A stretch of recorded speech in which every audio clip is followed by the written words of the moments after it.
Nou vriende, goeiemôre. Ons vertrou dat u 'n goeie nag se rus gehad het, dat u vars verkoop en nuut opgestaan het. En die gebed van my hart is dat die Here vir u baie ryklik sal seën in hierdie dag en u sal gebruik in sy diens en tot sy eer. Ek wil u vanmôre groet met die baie besondere woorde van Halleluja lied 268. Baie besondere lied wat sê: leer my Here u regte weë, wys die regte pad my aan, maak my hart daartoe genee om met lus daarop te gaan. Wil my deur u waarheid leer, lei my dwaalende gedagte, want u is my heil, o Heer, u is ek altyd te wagte. Pragtige lied wat hierdie vaste vertroue uitspreek om te sê: Here, leer u vir my dat ek kan luister. Onderrig u my, u is die onderwyser, ek is die student. Leer my dat ek kan verstaan en help my. Maak my hart vas om op die regte weg te gaan. Om u nie heeltyd te bevraagteken nie, maar te weet met vaste vertroue dat u is die alleenwyse God wat my veilig in u heerlikheid sal aanbring. Ons is besig met hierdie baie besondere reeks, vriende, oor Bybelse berading vir blywende verandering.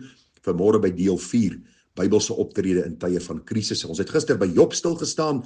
Ons het vir u gesê dat Job se teologie was reg, want die Bybel sê vir ons baie duidelik in Job 1 vers 1, hierdie man was vroom, opreg, godsvreesend en een wat afgewyk het van die kwaad. En ons het gesien hoe al hierdie dinge met hom gebeur het en hoe Job se gesindheid was. Naak het ek uit my moeder se skoot gekom, naak sal ek daarheen teruggaan. Die Here het gegee en die Here het geneem. Hy het verstaan dat God in beheer is van alles, goeie en slegte, maklike en moeilike, tye van voorspoed, tye van teëspoed.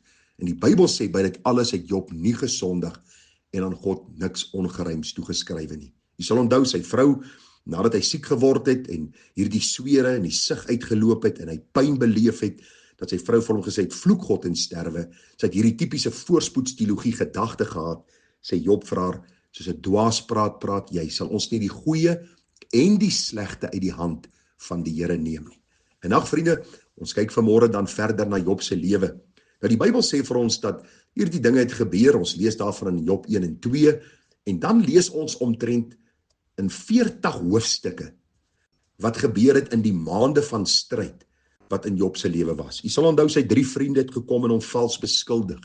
Job se pyn, sy intense pyn, was die daagliks deel van sy lewe gewees. Hy sê, wanneer dit môre raak, wens hy dit is aand. As dit aand is, dan wens hy dit was môre. Hierdie pyn in sy liggaam, sy vrou wat vir hom sê, vloek God en sterwe. Job voel of hy vinger alleenig in hierdie stryd is. Dit voel vir hom of daar nie uitkoms is nie. Dit was amper soos Josef toe in die tronk was in Egipte en hy verstaan net wat hy gedoen het. Hy het niks verkeerd gedoen nie, maar hier sit hy in die tronk in Egipte en vals beskuldig en die hele hartseer verhaal wat in Josef se lewe gebeur het. So ook in Job se lewe. Vir 40 hoofstukke lees ons hoe Job stoei en stry. Hy verwens die dag van sy geboorte. Hy vra: Here, asseblief, verduidelik vir my wat aangaan. Hy sê: Here, as ek teenoor u gesondig het, wys dit vir my dat ek dit kan bely en laat staan. Doodse stilte van God se kant af. En ons sal by onsself dink, maar joh, hierdie is almal wrede God. Nee. Luister, Job se teologie was vas. Want Job sê: al wil God my doodmaak, nogtans sal ek hom vertrou. Job sê: al word my vlees afgeskeer, al is ek besig om te sterwe, ek sal God in sy heerlikheid eendag sien. So, ten spyte van die stryd waardeur Job gegaan het, en die trane, en die vrae, en die hartseer, was Job se vertroue geanker in die waarheid van God se karakter, wie hy is, en dat God vertrou kan word, ten midde van, en ten spyte van, dit wat in my lewe gebeur. Nou vriende, aan die einde van hierdie 40 hoofstukke, sien ons dat die Here nie 'n e-pos vir Job stuur en vir hom sê: Job, lees hierdie e-pos en sien gou-gou waar alles begin het, dit is wat gebeur het in die hemel, dis wat ek vir die duiwel gevra het, dis wat die duiwel geantwoord het, en dis wat ek toegelaat het, en Job, hier is die antwoord. Hier is die 10 punt of 20 punt antwoord oor waarom ek dit toegelaat het nie. Ons lees glad nie daarvan nie. Tot aan die einde van Job se lewe lees ons nooit dat God aan Job verduidelik het waarom hy dit oor sy lewe toegelaat het nie. Want u sien, die Skepper skuld die skepsel nie 'n verduideliking nie. Daar is sekere tye wat God sekere dinge doen en hy sê: dis wat ek doen om jou geloof te toets, om jou soos goud te voorskyn te laat kom. Maar wat ons lees in Job 42 is seker die wonderlikste van alles.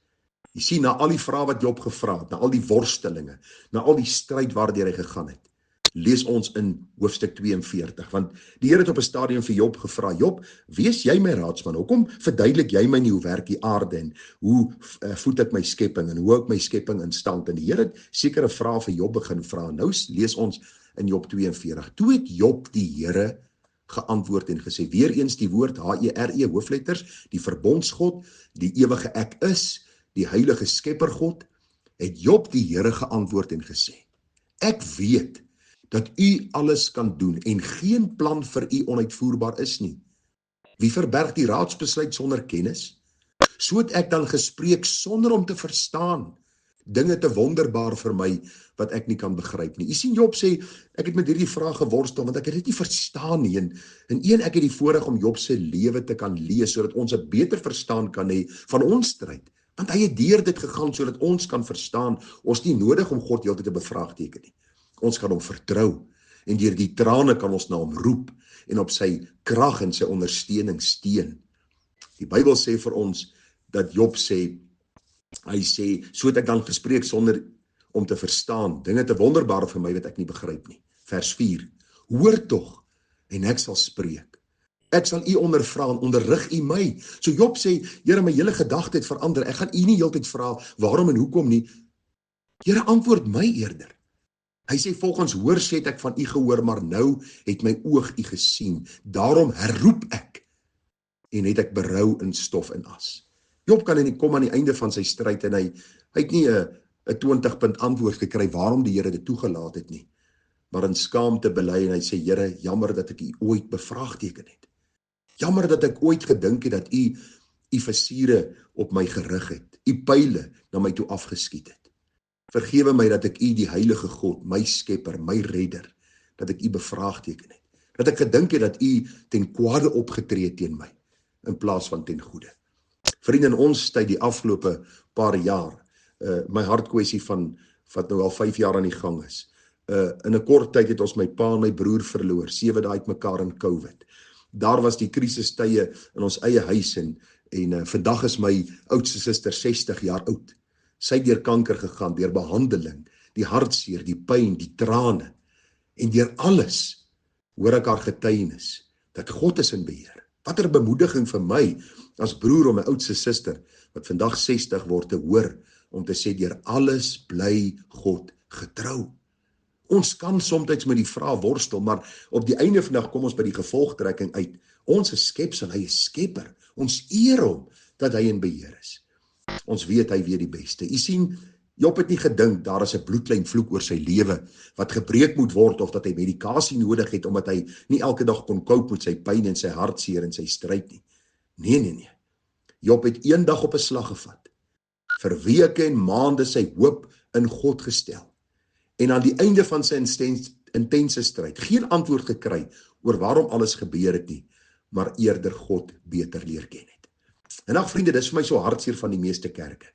Hulle sal kom, en soos ek dikwels hoor, hier's 'n bloedlynvloek op hierdie familie, ons moet dit breek. Nou vra ek vir mense, nou breek het. Kyk of dit dan met hulle beter gaan. As jy 'n kind van God is, het God 'n bepaalde plan met jou lewe. Hy gaan jou deur tye stuur, en deur tye laat gaan, om jou te louter, om jou te vorm. Hou op teen die prikkels skop. Vriende, hou op rebels wees. Die Here moet dit vir my ook kom leer. In 5 jaar wat ek deur hierdie siekte stryd gaan, kom leer die Here vir my kind, ek is besig om jou te vorm, hou op rebelleer. En ag vriende, hoe genadig en barmhartig en getrou is die Here net nie. Die Bybel sê, soos 'n vader omgee vir die kinders, so gee die Here om vir die wat hom vrees.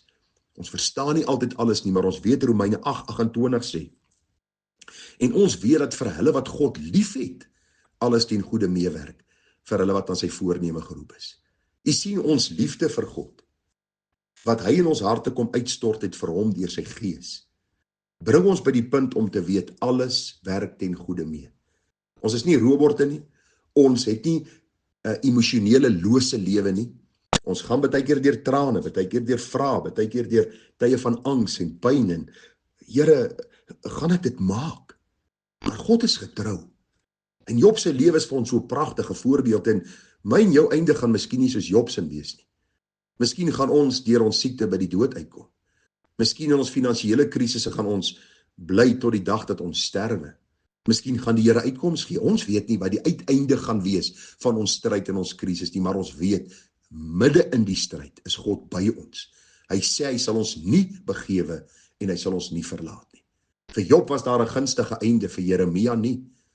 Die Bybel sê vir ons baie duidelik, vriende, dat die apostel Johannes het op 'n hoë ouderdom gesterwe, terwyl die ander apostels 'n marteldood gesterwe het. Maar kom ek en jy vertrou die Here soos hulle die Here vertrou het. Want ons, vriende, skryf nie die boek oor ons lewe nie. Dis God wat ons lewe beskik en bepaal. Hy is die een wat ons deur tye stuur. En hy is die een wat ons vorm om ons soos goud te voorskyn te laat kom. En onthou net een ding, leef jou lewe elke dag in die lig van die ewigheid. Moenie die ewigheid vergeet nie. Moenie hierdie paar sandkorreltjies op aarde, wat my en jou lewe behels. Vriende, moenie dit as die enigste lewe sien nie. Onthou, daar is 'n ewigheid wat voor lê. 'n Tyd waar ons voor God sal gaan staan en dan vir ewig in sy heerlikheid sal wees, waar geen pyn, hartseer, stryd, siekte en al die dinge sal wees nie. Dis nou die tyd van stryd, dis nou die tyd van beproewing. En dank God is nie elke dag so nie. Daar's ook wonderlike tye in ons lewe. Maar wanneer die krisistye kom, wees geanker in die woord. Sorg dat jou teologie reg is, jou verstaan van God reg is. En mag die Here ons seën. Ons gaan môre verder aangaan, dan gaan ons bietjie kyk na so 'n paar Bybelse gedagtes, raad wat ons vir mense kan gee, vir onsself kan gee in tye van erge krisisse. En ons gaan môre begin met God se soewereiniteit. Wat 'n wonderlike en groot heerlikheid wat God van homself in sy woord openbaar het. Vriende, groete vir u, mooi dag verder. Tada.